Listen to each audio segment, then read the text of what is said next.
أما بعد فأعوذ بالله السميع العليم من الشيطان الرجيم بسم الله الرحمن الرحيم وأقيموا الصلاة وآتوا الزكاة واركعوا مع الراكعين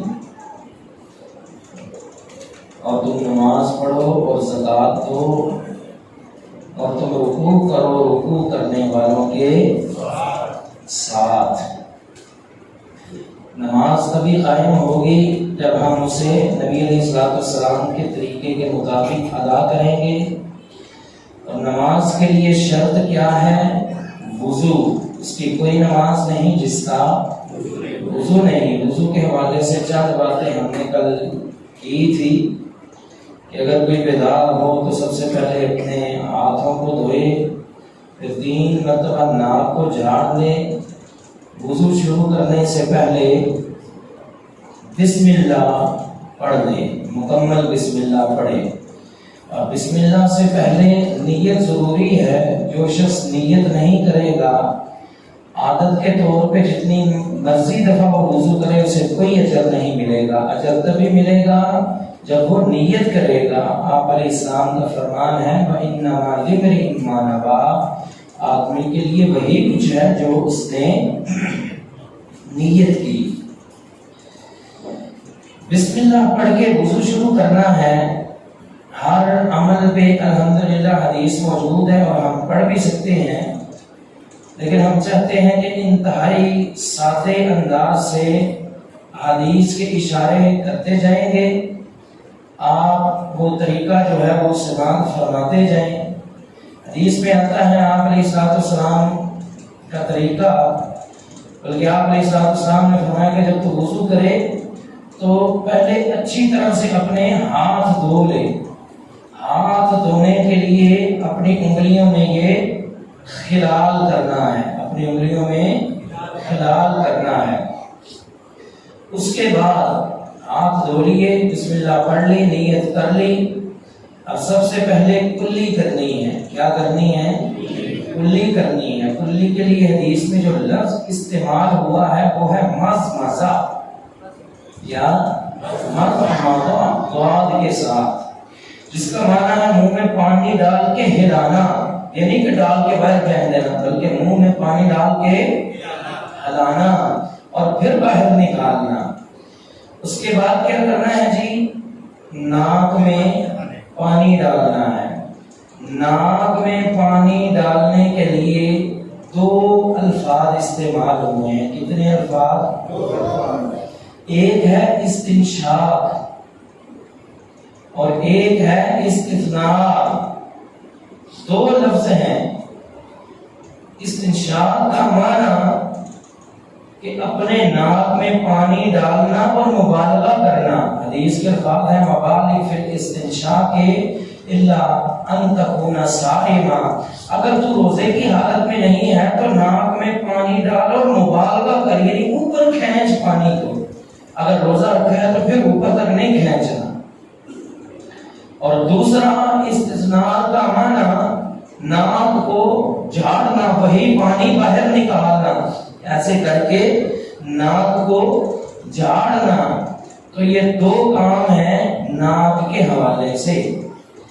تیسرا مسئلہ یہ ہے کہ حدیث میں جو نبی علیہ السلام کا طریقہ آیا ہے نا منہ میں پانی ڈالنے کا اور ناک میں پانی ڈالنے کا، وہ ہے ایک ہی چلو سے آپ علیہ السلام پانی لیتے، آدھا منہ میں اور آدھا ناک میں۔ بخاری وغیرہ اگر پڑھیں گے نا تو یہی آپ کو مضبوط ترین روایات ملیں گی کہ ایک ہی چلو سے ایک ہی بوکدے نال منہ میں بھی پانی ڈالنا ہے اور یہ افضل ہے۔ ہاں علیحدہ علیحدہ کریں، اگرچہ کچھ حدیث آتی ہیں، بعض محدثین ان پہ کلام بھی کیا ہے، لیکن ٹھیک ہے وضو تو ہو جائے گا، لیکن بہتر یہ ہے کہ آپ ایک ہی چلو لیں اور اس کے بعد